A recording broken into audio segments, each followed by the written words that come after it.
BBC Three Counties Radio. It's the Edward Adu Show, Sunday night. Now, it must be a heart-stopping moment when the letter from the Cabinet Office drops on the mat to tell the recipient they've been given a New Year's honour. It happened to Anne Forbes.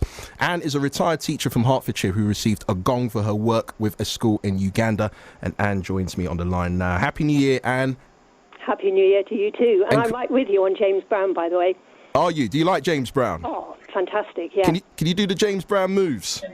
Well, possibly, but since it's radio, I don't have to prove it, do I? So that's exactly. That's the powerful medium of radio. It's like we're not seeing, it's audio. But listen, I want to talk about your MBE. Congratulations. And how did the relationship between your school and Eden, the school in Uganda, start? Well, Eden has 4 directors: Moses, Laston, Cornelius, and Patrick. And they set out to find a partner school in the UK. They knew of a school in Uganda that already had a partnership over here. They contacted them, said, can you find us a partner? And as it happened, the partner in the UK of this other school, the teacher who was organising the link there, was an old friend of mine. So he phoned me up and said, I've got a project for you, Anne.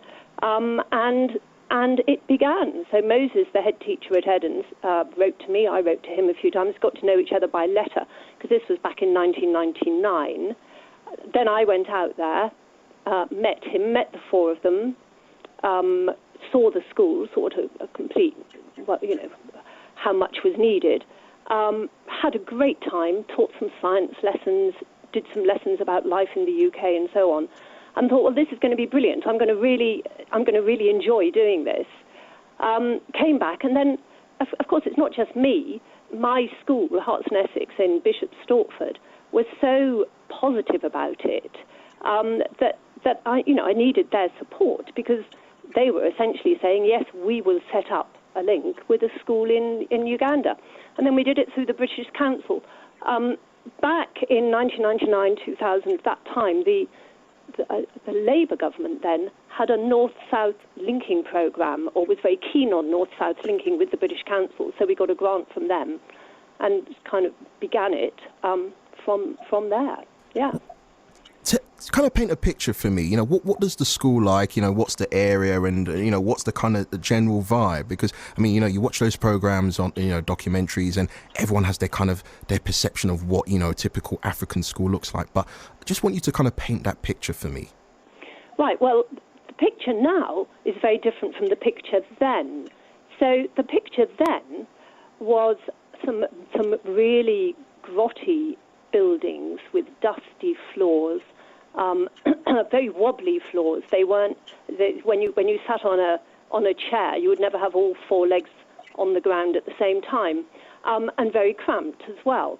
The teachers had a minute room for all their marking and everything else, and it just wasn't particularly pleasant. Within 2 years, we had bought a much bigger plot of land right beside it. And this is in a town called Kasangati, which is 9 miles north of Kampala. So it's quite a built-up area. And having bought the land, they then slowly began to build the school on that new land. The bricks are all made. Once you've bought the land, in many parts of Uganda, you can then make the bricks out of your own soil. So they started making the bricks. In fact, I think the second group or third group I took out there of students did a lot of brick making while we were out there for the fun of it. Not that Ugandans can't make their own bricks, because they can, but sure, it was just to join in and help.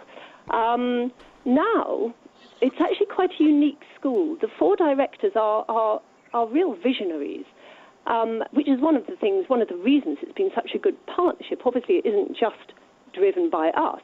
It's absolutely a partnership between the 2 of us. And so the school is very green. Uganda as a whole is a very green country.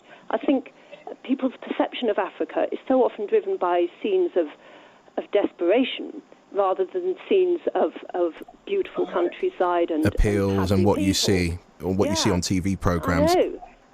And one of the great things about this link is that it is challenging those stereotypes and those pictures that people have in their head. So it's lovely and green. There are trees. There are lots of classroom buildings now. There's even a computer room now. So over the 15 years, I suppose, that we've been partnered, part of what we've been able to do is raise funds to enable a really nice school to be built. There are 2 big dormitory blocks because about half the students are boarders, which is normal in Uganda because people can live so far away from school and, in little villages down long tracks where it wouldn't be possible to get to school every day from there. The other thing about it, I would say, which my students always notice when they go in, is it just has a great atmosphere. You sort of walk into the school, and there are students, Eden students, under the trees and in the classrooms, with teachers, without teachers, working, chatting. The school dog is wandering about. There are chickens wandering about, and it just feels nice. There's a nice vibe about it. Everyone's happy. It's a glowing atmosphere. Yeah, fantastic. But that actually is the vibe generally, I would say, in all the parts of Uganda that I've been to. It's a really friendly, welcoming, beautiful place. And in terms of numbers, how many pupils are there altogether? At Eden, there were around about 400. That's quite a number. It's quite a number. It is. Started off with 80, round about 400 now. An awful lot of schools in Uganda would have more like 1,000, 2,000 with classes of 100. The directors of Eden very much want to keep, the small is beautiful, want to keep with no classes more than about 35 or 40. Is that effective? Because, over here we've got problems, or some not everywhere, but, some councils or some schools that the numbers are high. But, is that effective? Does each child, are they kind of taught in an effective way? Are they able to learn with the amount of people the amount of pupils in each class? Well, I would say in Eden, yes, because the classes don't go above 40. If you're in some of the other schools in Uganda, where there's 80 or 90, no, it's not at all effective. It can't be, really. There's sure to be some lost children. The style of teaching in Uganda is very much a lecture style, which does enable lots of children just to fall asleep at the back. But one of the things that our partnership has done is it sort of helped the Ugandan teachers to look at and to see, because 2 of them come over here every year as well, to see different styles, to see the interactive style of teaching that we use here in the UK. And when we're there, I teach some science lessons. Other teachers that come with me do some other lessons, and they're very, very open, very keen actually to develop their teaching practice. But if you've never seen interactive teaching in practice at all, it's very hard to know what you're aiming for. So that kind of teaching, getting the kids involved rather than just making notes. Is it effective? Sorry to interrupt. Is it effective? In terms of each pupil, are they sort of getting the best out of, from their teacher? Do any pupils feel left out, or they're getting the best of both worlds? They're more or less receiving the best education? I would say at Eden they're receiving an extremely good education. I suppose the best education would probably just be 20 per class. One of the nice things that's very noticeable is that the teachers are accessible all the time, as we are here in the UK. But you will see students waiting at the staff room, students sitting under a tree with the teacher while the teacher goes over their work with them. Because a lot of them are boarders, the teachers will be there as well, so they perhaps have access to their teachers for a longer period of the day than our students do here.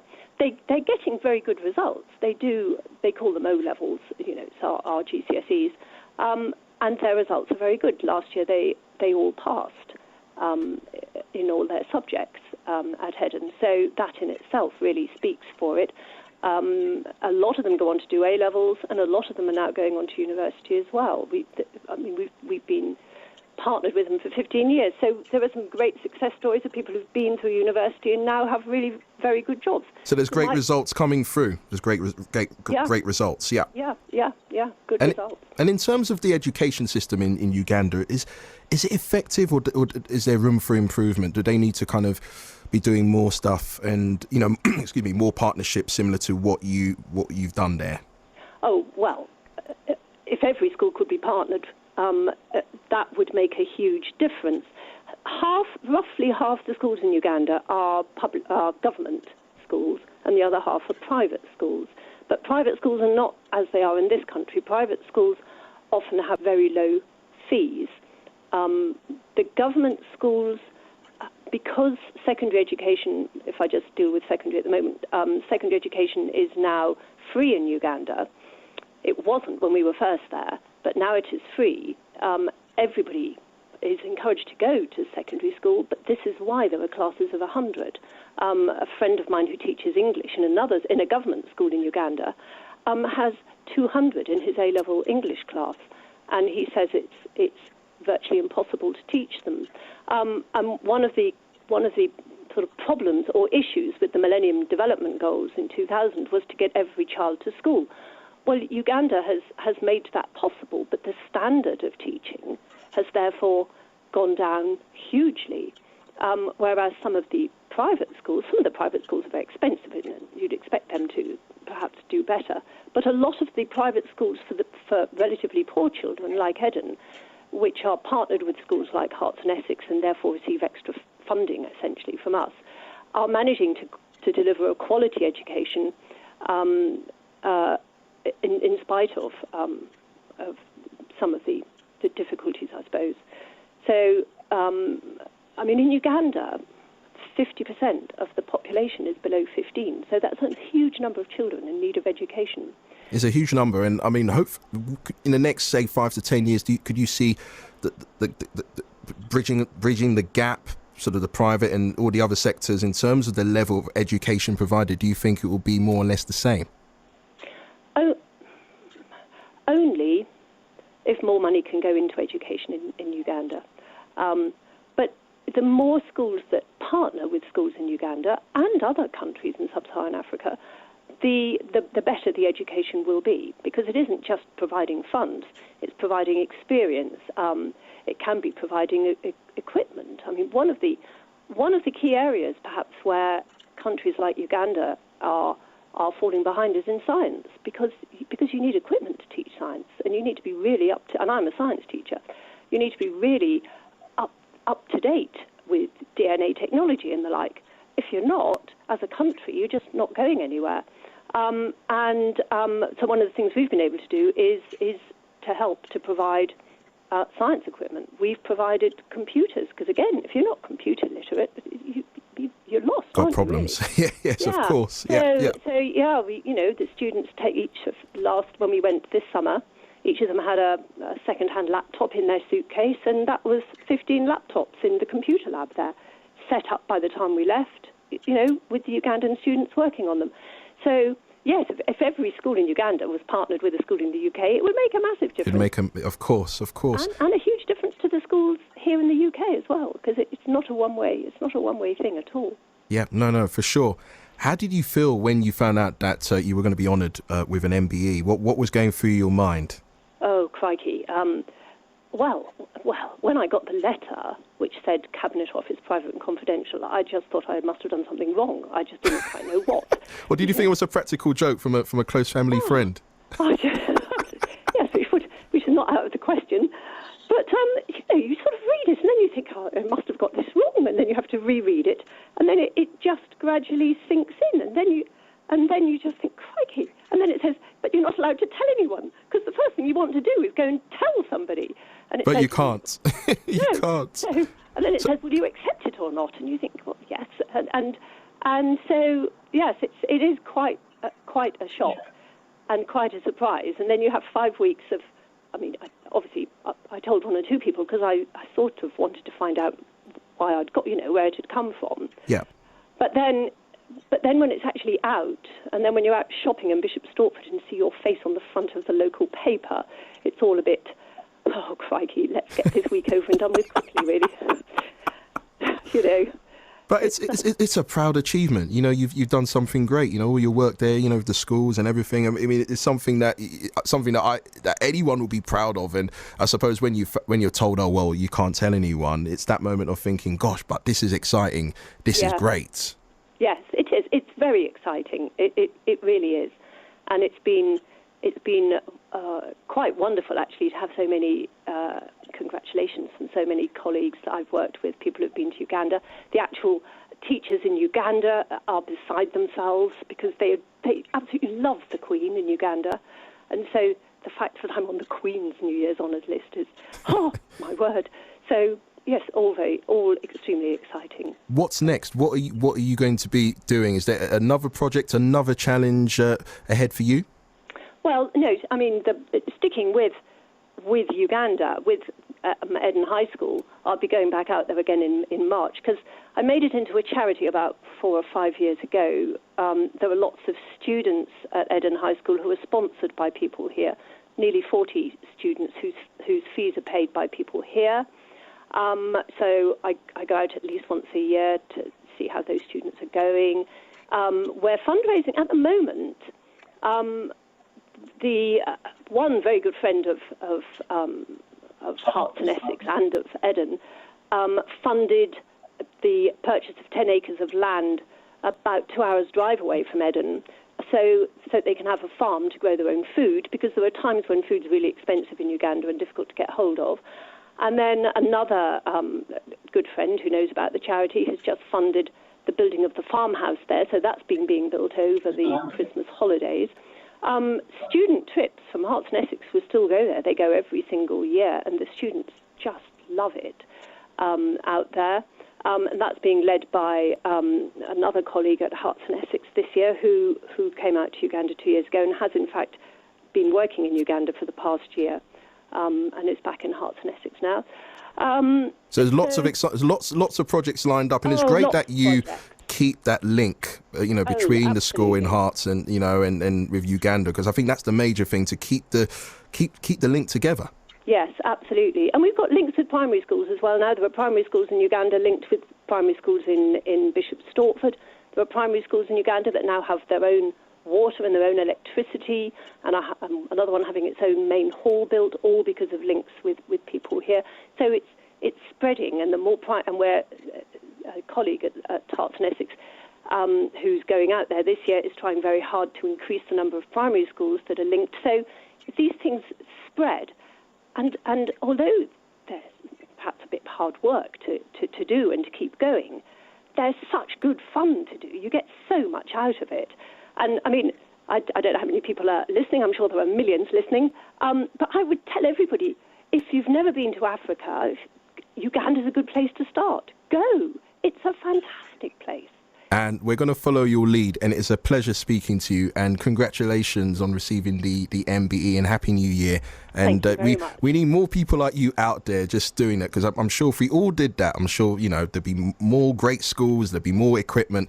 It's a pleasure speaking to you. Thank you very much. Thank you. That was Anne Forbes, a retired teacher from Hertfordshire who received an MBE for her work with a school in Uganda. It's the Edward Adu Show here on BBC Three Counties Radio.